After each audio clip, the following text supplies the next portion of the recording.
the real reason that you feel behind and how to actually fix it. In a day and age where we can just see what everyone else is doing all the time on social media, we just scroll, and all we're seeing is other people's lives. We get dopamine hits from it. We're like, wow, this is really fun. This is really entertaining.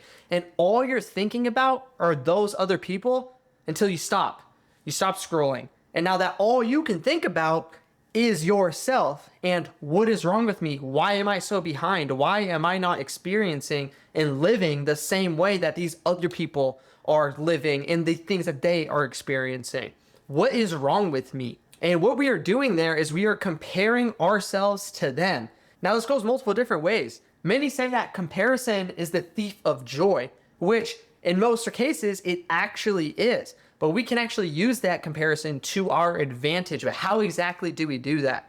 Because we scroll for hours on end. We see someone else's success, and then we instantly feel behind compared to where they're at. They might have a better physique. You just hit a PR, a personal record on bench press, but the guy next to you, he just repped it out for his warm-up. What? That's not fair. How did that happen? As far as money goes, your business just hit 6 figures in revenue this year for the first time ever, and you're ecstatic. And then you see your competitor just hit double of what you hit. Wow, how come I didn't make double? How come I just now got to this 6-figure mark? Doesn't make sense. With these relationships, you see people getting married, people going on dates, nice vacations. Wow, they're going out to really nice dinners. They seem to get along super well.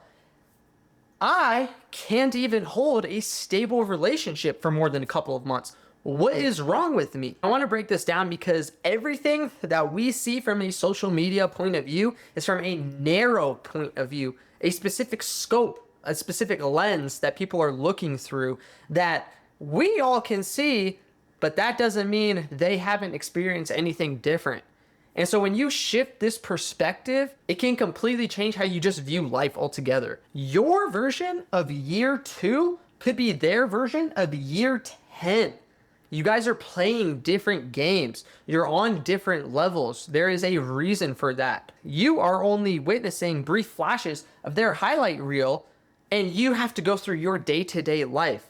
Oh my gosh, you should have seen that person cut me off in traffic. And oh my gosh, my boss yelled at me today. Or my employees were acting up and I couldn't get control of them today. What's wrong with? No one is seeing your day-to-day struggles like you are. But that being said, you have a very specific scope on what is going on in your life. And you think you have a scope on what's going on in their life, but you don't. So there's 2 types of comparison in this situation. Type A, where wow, me comparing myself to that person, that absolutely destroys me, and that makes me feel completely inadequate. Or type B, wow, this drives me, and it shows me exactly what is possible in life. I like to explain it as rungs on a ladder. You might be here, and the person you're looking at is way up here, or even off the screen. Your job is not to help or control or give advice to what that person up here is doing.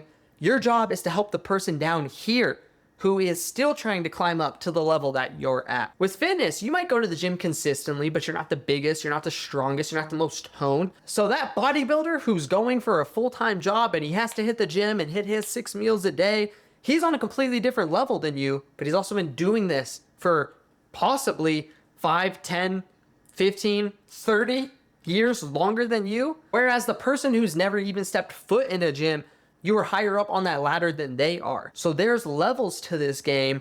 What you see is just everyone above you, and sometimes you forget how far you've climbed up that ladder. And if your job is to help people out in some way, shape, or form, your job isn't to help that bodybuilder out, it's to help that person who's never stepped foot in a gym before. So one of the best things we can do is reframe how we view this altogether. By you looking at other people's success, we should be trying to think, oh my gosh, it can be done. For example, with money, a lot of people inherit their wealth. I believe I saw some statistic that said about 80 to 90% of people are self-made millionaires and self-made billionaires. That's pretty insane. The people that are born into wealth, they can't keep it because they never understood the value of a dollar. And by default, they can't always retain that money that they came into or continue to progress in the sense that the people before them did to build that sort of wealth. The standard someone else sets doesn't always have to be the finish line. That doesn't always just have to be your end game, because like I said, there's many different levels on the ladder, and it's how far you want to climb up that thing. Another point being that someone might have had a blueprint and not just gotten lucky. They just got lucky and everything started working out perfectly for them. There's some saying that's like, when luck meets opportunity, that's when success actually happens. So by them building out the blueprint, they best put themselves in the position to get lucky or to see the best success down the road, because they put themselves in that position and they didn't just blow up overnight. So if we can look at it from a point of view of motivation, comparing to be motivated, not comparing to have pity on yourself, this can completely reframe your brain and how you go about day-to-day tasks, life, and activity in general. So let's start raising our ceilings. Ask yourself, be honest with yourself, have I progressed? If the answer is yes, keep climbing. Realize the progress that you're making. Be aware of the progress that you are making and have made. And then raise your standard. You want to keep progressing. One of the best things we could do as humans in general is to continue to progress. Because the moment you stop progressing, when everything starts to feel like it goes downhill. And when you're in a constant state of getting better, learning, becoming a better person, whatever direction that you are trying to head in to become that new version of yourself, that is progress. That means you are winning. Sometimes that just means you just have to show up to the gym. You just have to eat that healthy meal instead of going out to eat tonight. Sometimes that's what it looks like, but that's still progress because you haven't fallen backwards. And if you ask yourself, have I been progressing? And the answer is no. Okay, then we need to reassess and or take action.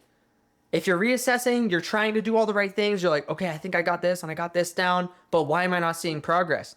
Okay, have you given it enough time? Has the timetable or time horizon been long enough for you to actually see progress? Are you doing the right things? Are you actually putting in the effort that you think you're putting in? I know in my own personal experience, when I was trying to create my own fitness business, I was doing all these tasks and all these things that I thought, hey, this is really gonna push the needle. This is really gonna drive me forward so I can see progress. In reality, all that effort I was putting in was like junk volume. It was junk effort. It didn't mean anything. It was just wasted time and wasted energy, but I thought I was doing something and I thought I was putting in the proper effort, and it kept me stuck and it kept me plateaued for months on end before I saw any progress whatsoever. So you have to be honest with yourself. Are you actually trying? Are you actually putting in the effort and doing the right things? And if you feel like you are, give yourself enough of a time horizon. Freaking Google, hey, how long should it take to X, Y, and Z? But the most important part is that you're actually taking action. You might feel like you're not progressing at all, and you're like, why is that? Well, it's also because you haven't even done anything.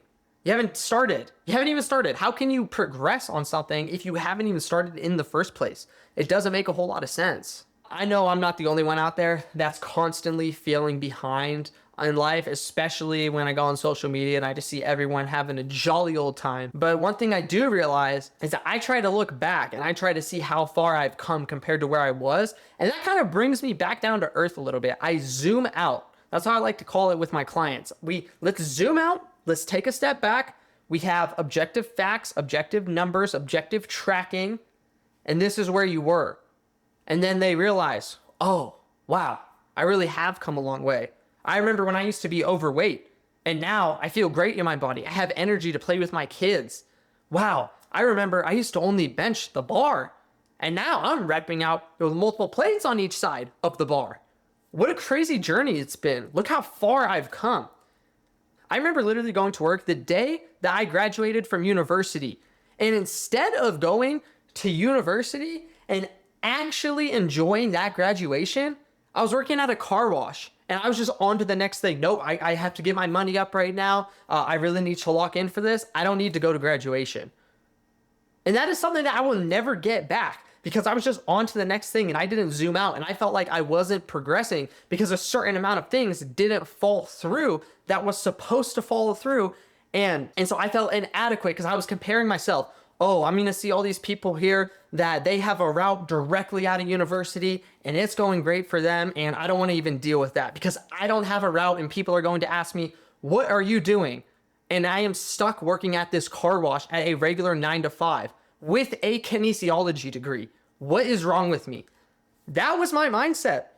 And that did not serve me well at the time. So when you are going about comparing yourself to other people, because honestly, I genuinely don't know how you can't do that or how you can stop that.